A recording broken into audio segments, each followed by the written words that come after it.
Lethal piece of finishing by Cliftonville. And the second half begins, as did the first, with a goal in the opening seconds.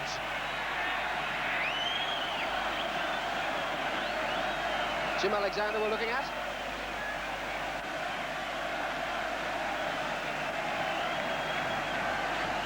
And we could be on the way to a memorable second half, even more memorable than the first.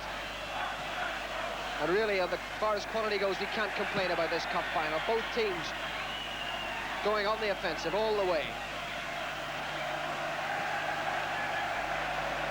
Brendan McGuckin doing the retrieving. Peter McCusker against Donegan. Walter Mills and Donegan again. Campbell with Flanagan snapping at his heels. And now Quinn.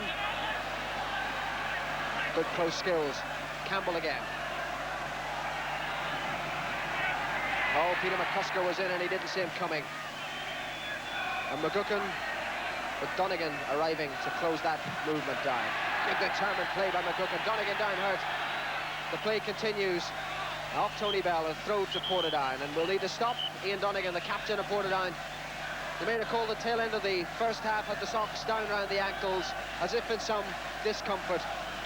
And now after that hard challenge from Brendan McGuckin, has taken it off to the left ankle.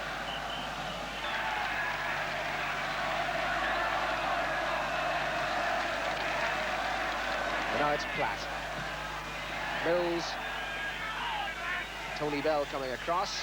And doing very well, forcing the error from Kilburn. McCusker and Donegan chasing, and that was again Ian Donegan, and he's got to be booked. That is the second time the Portadown captain has done that, and that yellow card is totally justified.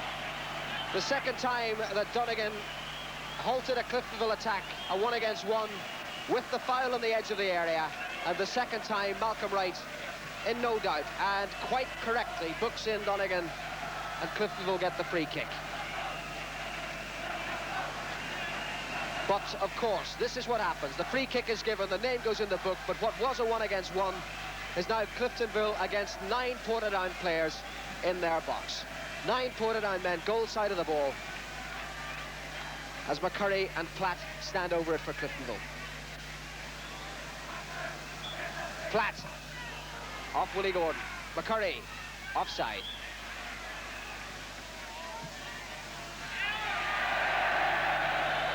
The ironic cheer for the ball that went into the net anyway.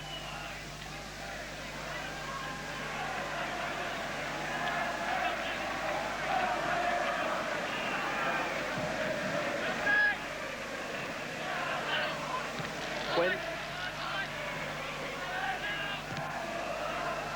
Trying to probe the opening down the centre, but Largy was playing sweeper. Eamon Largy having a fine game at left back for Cliftonville.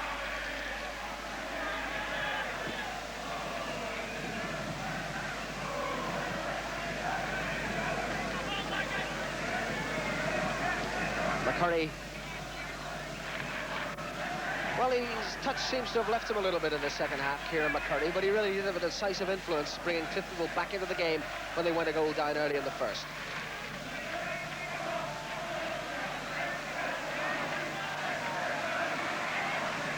There's McCurry in there battling, and it's Platt who comes away with it thanks to Adair. I want a bit of width from the right side, Cliftonville, offered by Mills. Platt going on. Well, that shot was a little too much to hope for, and I think John Platt realises it.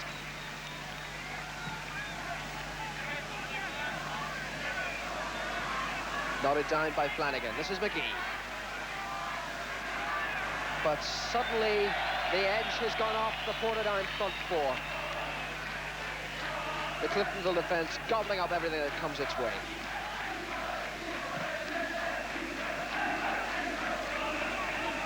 Platt winning, coming back towards McCusker, and McCollum called upon to make the good save. Peter McCusker, not a lot of power behind it, but determination got him there in the first place.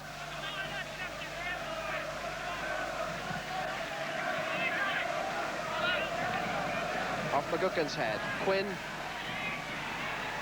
Alexander forced it on, but Flanagan is there, and again the long ball to test the Portadown back four. Kilburn equal to at that time.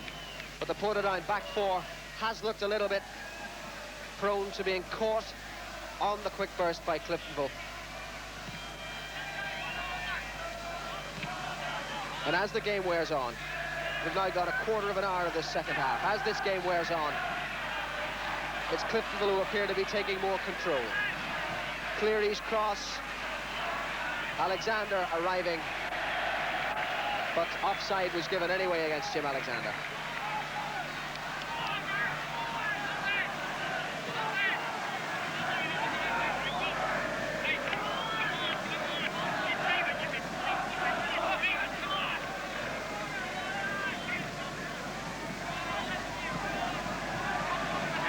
Platt touching on, Tony Bell for McCusker, and they've spotted McCusker well out there. Donegan back to cover, and again those socks are down from Ian Donegan.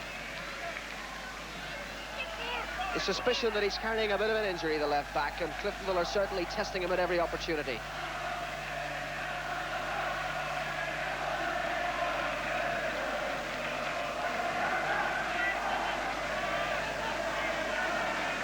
Brendan McGuckin's throw in. Flanagan off with the spare man. Portadown pushing out. Flanagan's cross. Offside flag against Platt. And the frustration showing in Platt's gestures.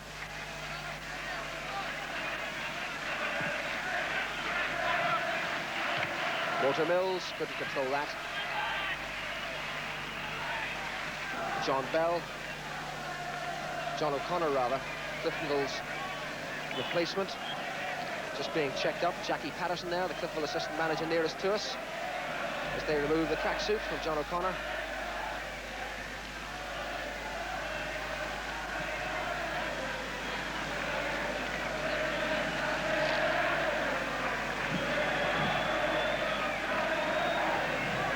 And the ball coming to Adair.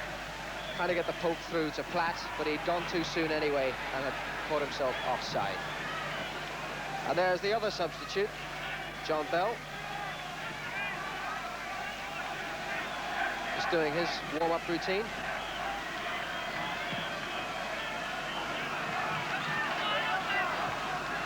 Flanagan's head.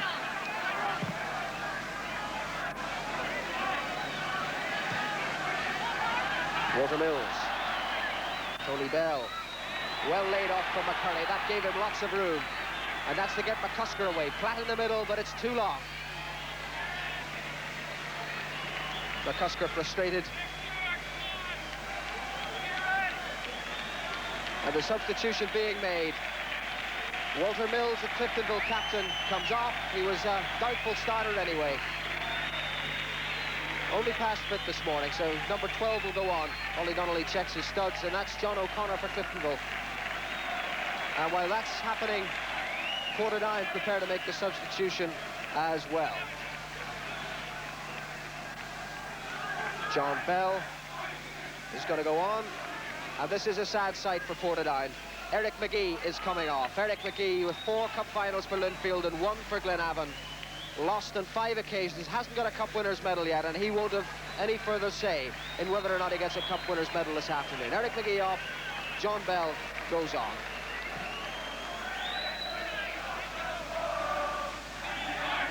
So midway through the second half, and both sides make their change. And here comes O'Connor.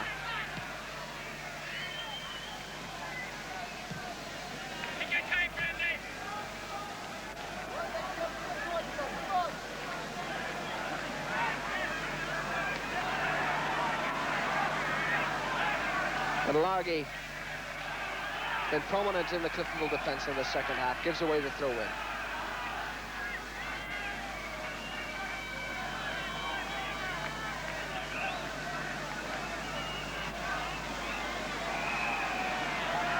Quinn and McCurry together, playing football inside his own penalty area. Not a very wise move by Kieran McCurry. But the Cliftonville defence is closing its men down, except this one, Jim Cleary. Oh, what a fine little run by him. And Johnson did the right thing. Cleary did so well, riding 3 challenges down the left side of that penalty area. In came the cross, and Johnson, under pressure from Campbell, did the sensible thing. But it all came from Jim Cleary.